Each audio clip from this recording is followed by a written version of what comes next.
সিরিয়ায় বিদ্রোহী গোষ্ঠীর অভিযানের মুখে দেশ ছেড়ে পালাতে বাধ্য হন বাশার আল আসাদ। বর্তমানে তিনি রাশিয়ায় অবস্থান করছেন। সোমবার টেলিগ্রাম চ্যানেলে এক বিবৃতি প্রকাশ করেছেন এই ক্ষমতাচ্যুত প্রেসিডেন্ট। সেখানে তিনি জানিয়েছেন, শেষ মুহূর্ত পর্যন্ত তিনি সিরিয়ায় ছিলেন এবং ৮ ডিসেম্বর পর্যন্ত তিনি সিরিয়া ছেড়ে যাননি। মস্কো থেকে আসাদের জারি করা ওই বিবৃতিতে বলা হয়েছে, সিরিয়া জুড়ে সন্ত্রাসবাদ ছড়িয়ে পড়ার পর তাহরির আল শামসের নেতৃত্বে সশস্ত্র দলটি যখন গত ৭ ডিসেম্বর সন্ধ্যায় দামেস্কে পৌঁছায়, তখন প্রেসিডেন্টের ভাগ্য এবং অবস্থান সম্পর্কে নানা গুজব প্রকাশ হতে থাকে। এসব ভুল তথ্যের ছড়াছড়ি এবং বানানো গল্প সত্য থেকে সম্পূর্ণ দূরে ছিল। আন্তর্জাতিক সন্ত্রাসবাদকে সিরিয়ার মুক্তির বিপ্লবী আন্দোলন হিসেবে উপস্থাপন করাই এর প্রধান লক্ষ্য ছিল। দেশের ইতিহাসের এই সংকটময় মুহূর্তে যখন সত্যকে প্রাধান্য দেওয়া উচিত, তখন এসব বিবৃতি এবং গুজবগুলোর উত্তর দেওয়া প্রয়োজন মনে করেছেন বলেই বিবৃতিতে উল্লেখ করেন তিনি। আসাদ বলেন, সিরিয়া থেকে আমার প্রস্থান পরিকল্পিত ছিল না, যেমনটি যুদ্ধের শেষ সময় কেউ কেউ দাবি করেছেন। ৮ ডিসেম্বর পর্যন্ত আমি দামেস্কেই ছিলাম এবং সে সময় পর্যন্ত আমি আমার দায়িত্ব পালন করেছি।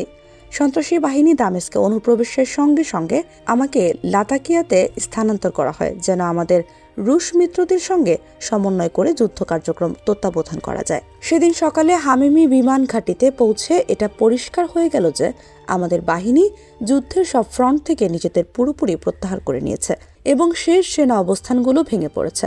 মাঠের পরিস্থিতি খারাপ হওয়ার সাথে সাথেই রাশিয়ান সামরিক ঘাঁটি নিজেই ভারী ড্রোন হামলার মুখে পড়ে। সে সময় ঘাঁটি থেকে বেরিয়ে আসার কোনো উপায় ছিল না, তাই মস্কো অনুরোধ করেছিল যে বেস কমান্ড ৮ ডিসেম্বর সন্ধ্যায় রাশিয়ার অবিলম্বে সরিয়ে নেওয়ার ব্যবস্থা করা হোক। দামেস্কের পতনের একদিন পর এবং সামরিক অবস্থানের চূড়ান্ত পতন এবং অবশিষ্ট সব সরকারি প্রতিষ্ঠানের অচল অবস্থার পর এটাই ঘটেছিল। এসব ঘটনার কোনো পর্যায়েই আমি পদত্যাগ বা উদ্বাস্তু হওয়ার কথা ভাবিনি এবং কোনো ব্যক্তি বা গোষ্ঠীর পক্ষ থেকে এমন কোনো প্রস্তাবও করা হয়নি।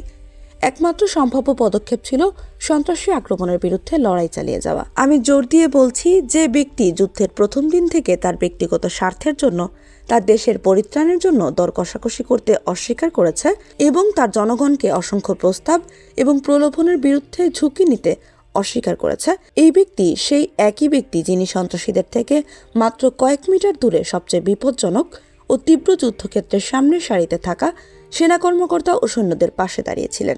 আসাদ বলেন, আমি সেই ব্যক্তি যে যুদ্ধের অন্ধকারতম বছরগুলোতেও দেশ ত্যাগ করিনি, পরিবার এবং আমার জনগণের সাথেই থেকেছি এবং 14 বছরের যুদ্ধে রাজধানীতে সন্ত্রাসীদের বোমা হামলা এবং বারবার হুমকির পরিস্থিতিতে সন্ত্রাসবাদকে প্রতিহত করেছে।